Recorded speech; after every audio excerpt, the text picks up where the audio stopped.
Don't forget to like the video, share your thoughts or story in the comments and subscribe to our latest stories.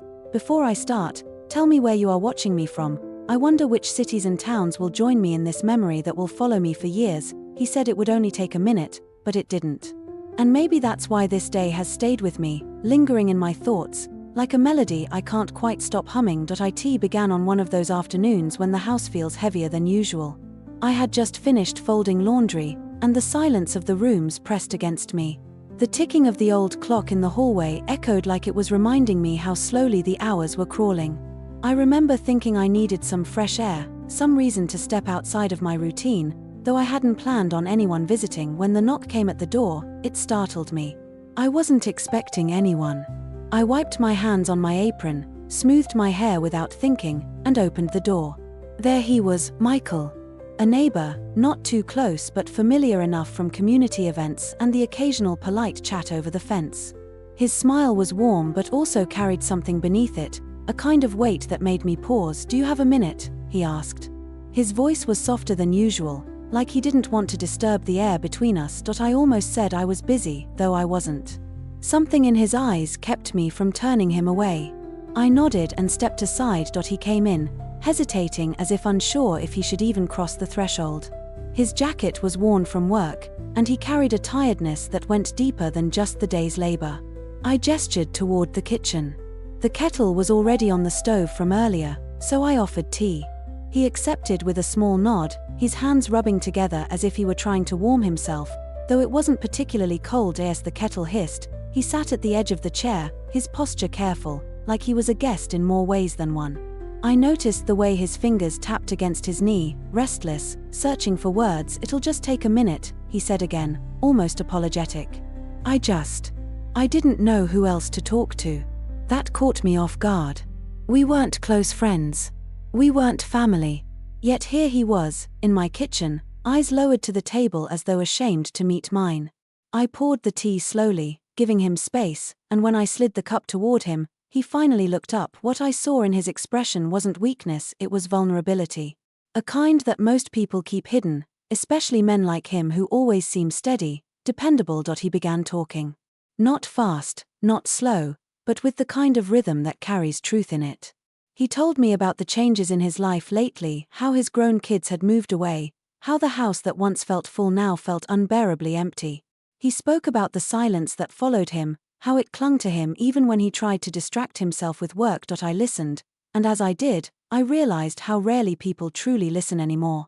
I could see the relief on his face as the words came, like he'd been holding them inside far too long. His hands wrapped around the teacup, not to drink, but to steady himself. I found myself leaning in, not just with my body, but with my attention. Every detail of what he shared carried weight, and I wanted him to know he wasn't alone in carrying it. I nodded, asked gentle questions, and sometimes said nothing at all, letting the silence between us feel safe rather than empty. What struck me most wasn't what he said, it was how he said it. There was no performance, no attempt to impress or dramatize. Just honesty, stripped bare. At one point, his voice faltered, and he pressed his hand against his forehead, shaking his head as if embarrassed for letting himself unravel. "I'm sorry," he murmured. "I didn't mean to bring this to your doorstep." I reached across the table, my hand resting near his but not quite touching. "You don't need to apologize," I said softly. "Sometimes we just need someone to hold the silence with us." The room felt different after that. Warmer, lighter. Like something unseen had shifted. He let out a breath, and for the first time since he arrived, I saw a hint of ease in his shoulders. That minute he had promised stretched into an hour, maybe more. Time seemed irrelevant once the words started flowing, once the honesty bridged the space between us. Outside, the daylight dimmed, the sky softening into shades of gold and grey. When he finally stood to leave, he looked around the kitchen as though memorizing it, perhaps because it had become a place of safety in that brief visit. His eyes lingered on me with gratitude, unspoken but unmistakable. "Thank you," he said simply. His voice carried more than the words, an acknowledgement that this moment, this shared vulnerability, had meant something important to him. As I closed the door behind him, I leaned against it for a moment, letting the quiet return. But it wasn't the same quiet as before. It wasn't heavy anymore. It felt like something had been lifted, not just for him, But for me too. He had come for just a minute, but what happened between us filled far more than time. It filled a space inside me I didn't even know had been waiting for connection, for understanding, for the reminder that sometimes, in the simplest exchanges, we find the deepest truths. And that's how it all began, with a knock at the door and a promise of just a minute that turned into something far more lasting. After he left that evening, I couldn't quite shake the feeling his visit had stirred in me.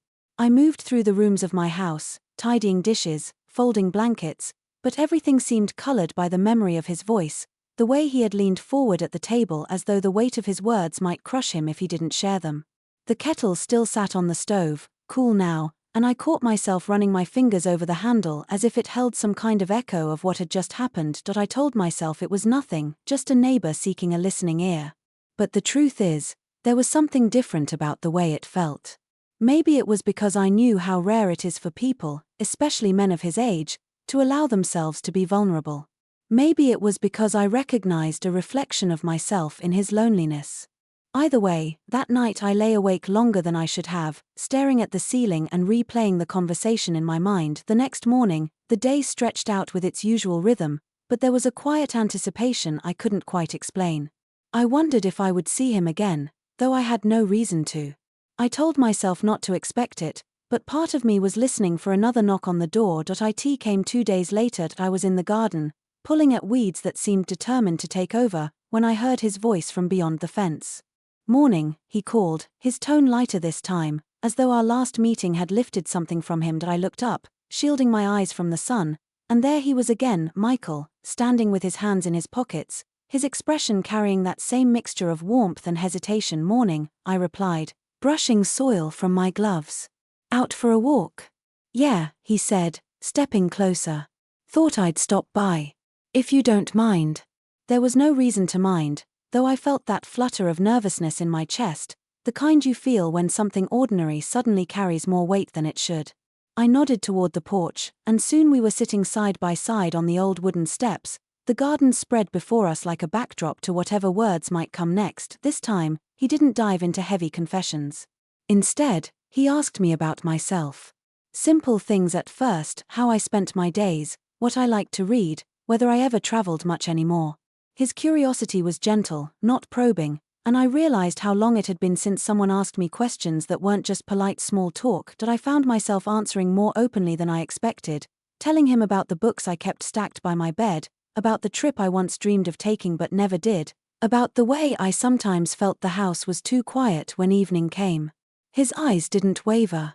He listened, truly listened, and I could feel the sincerity in it as we spoke. The hours slipped by unnoticed. The sun shifted overhead, casting long shadows across the grass. A breeze carried the scent of cut grass and blooming flowers, and in that moment the world felt simple, safe, even beautiful. At one point, I caught him watching me, not in a way that made me uncomfortable, but in a way that made me pause. It was as though he was memorizing the way I spoke, the way I tilted my head when I thought about something. When our eyes met, he didn't look away quickly like most people do. He held the gaze, steady and kind, and something unspoken passed between us. Eventually, he stood to go, brushing his hands on his jeans. "I'll let you get back to your garden," he said with a small smile. "Didn't mean to take up your whole morning." "It wasn't a bother," I answered. And I meant it. In fact, the garden work could wait. What mattered was the conversation, the connection, the way time seemed to bend when we sat together. As he walked away down the path, I realized I was smiling to myself. Not the polite smile you give when someone passes by, but the kind that comes from somewhere deeper, when you've shared something real. That evening, as I watered the plants and the sky turned shades of lavender and rose, I thought again of how he had first said, "It'll only take a minute." And now here we were, finding ourselves in hours that slipped past without notice. It was no longer just about his burdens, or mine. It was about what happened when two people chose to meet in the middle, even if neither of them had planned it. And though I didn't yet know where it was all leading, I understood one thing clearly: sometimes life gives you moments that stretch beyond their edges, moments that don't fit neatly into the time they're given. What began as a single knock on the door was slowly becoming something else, something I couldn't ignore. The days that followed seemed to carry a different kind of rhythm. My routines were the same: morning coffee, tending the garden, keeping the house in order, but underneath it all was the quiet hum of expectation. I didn't admit it out loud, not even to myself at first, but I had begun to listen for him. A voice at the fence. A knock on the door. The sound of his footsteps on the path. It happened again on a late afternoon, when the sky was heavy with clouds that promised rain. I was inside, setting the table for dinner, when the knock came. It was softer this time, almost cautious, but I knew before I opened the door that it would be him. "Hope I'm not interrupting," he said, standing there with a slightly sheepish smile. He held nothing in his hands, no excuse for the visit, just himself. "You're not," I answered, and stepped aside. This time we settled in the living room. The rain began just as he sat down, tapping softly against the windows, wrapping the house in a cocoon of sound. It felt like the world had folded inward, leaving only the two of us in that room. He talked again, but this time not about the burdens of loneliness or the silence of his home. Instead, he told me stories. Stories from when he was younger, when his kids were small and the house was filled with laughter and chaos. His eyes softened as he spoke, his voice carrying warmth as though he was walking back through those rooms again in memory. I could almost hear the echoes of children's footsteps in the way he described it. I found myself laughing with him at the little mishaps he recalled: broken lamps, muddy footprints, late-night worries that turned into cherished tales years later. His laughter was unguarded, and I realized how rare it was to hear him sound that free. When it was my turn, I shared my own stories. I told him about the time I burned dinner so badly that the neighbors came to check if everything was all right, about the family road trip where we got hopelessly lost but ended up discovering a town we never would have visited otherwise. Our words mingled like the rain outside, steady, gentle, unhurried. And as the conversation unfolded, I felt something deeper take root. This wasn't just about company anymore. It was about connection, a recognition of something familiar in each other, even though our lives had been so separate until now. At one point, the rain grew heavier, drumming against the roof with steady insistence. He looked out the window, then back at me.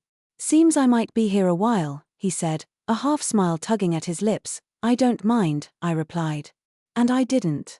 In fact, I welcomed the thought of time stretching out, of not rushing what was happening between us. We sat in silence for a moment, the kind that doesn't feel empty but full. The kind that says everything without words. He leaned back in his chair, and I noticed the way his shoulders seemed more relaxed than before, as if being here allowed him to set down some invisible weight. "I didn't expect this," he said after a while, his voice quiet, thoughtful. "I thought I'd just stop by for a minute, maybe talk, maybe leave. But it feels different now. Better." I nodded slowly, my hands wrapped around my cup of tea. "Me too," I admitted.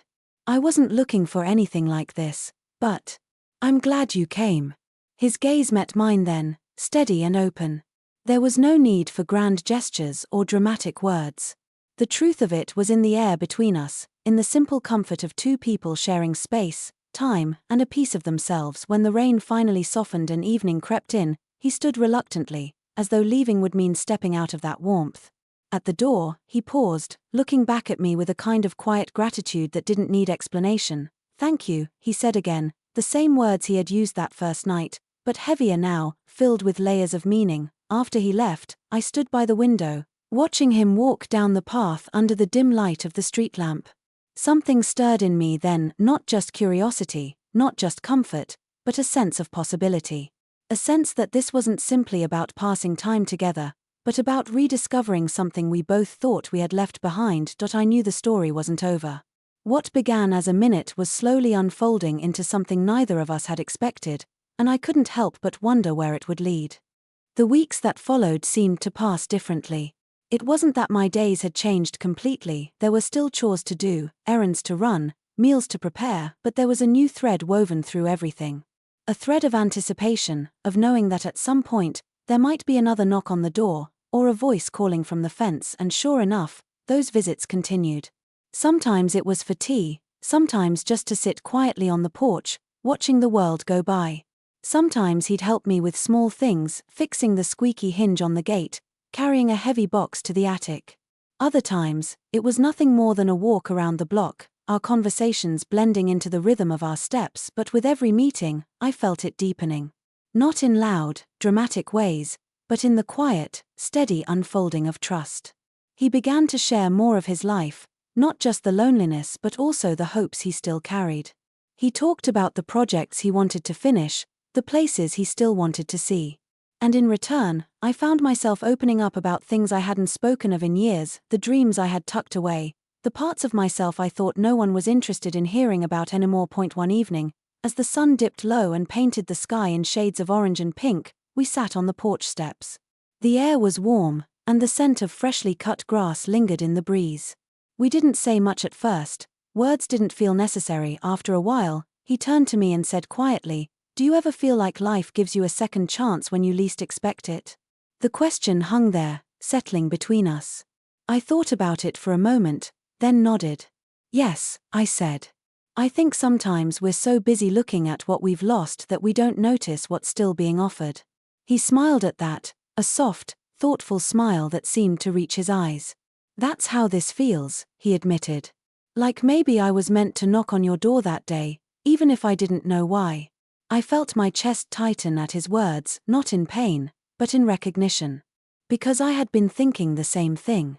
That what started as a simple visit had become something larger, something that had quietly changed both of us. We sat there until the stars began to appear, the night wrapping around us like a blanket. When he finally stood to leave, there was no rush, no awkwardness. Just a quiet understanding that whatever this was, it wasn't fleeting. That night, as I lay in bed, I reflected on it all.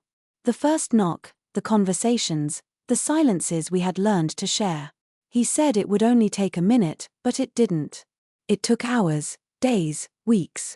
And in that time, something beautiful had grown. I realized that what mattered most wasn't how long it lasted or where it might lead, but the way it made me feel alive again. The way it reminded me that connection doesn't fade with age, that discovery doesn't belong only to the young, and that sometimes the most unexpected moments become the ones we treasure most. As I drifted toward sleep, I knew this wasn't just his story, or mine, it was ours. A story of two people who thought they were only passing through each other's lives for a minute, but instead found themselves staying much longer. And in that staying, they discovered something they didn't even know they had been missing.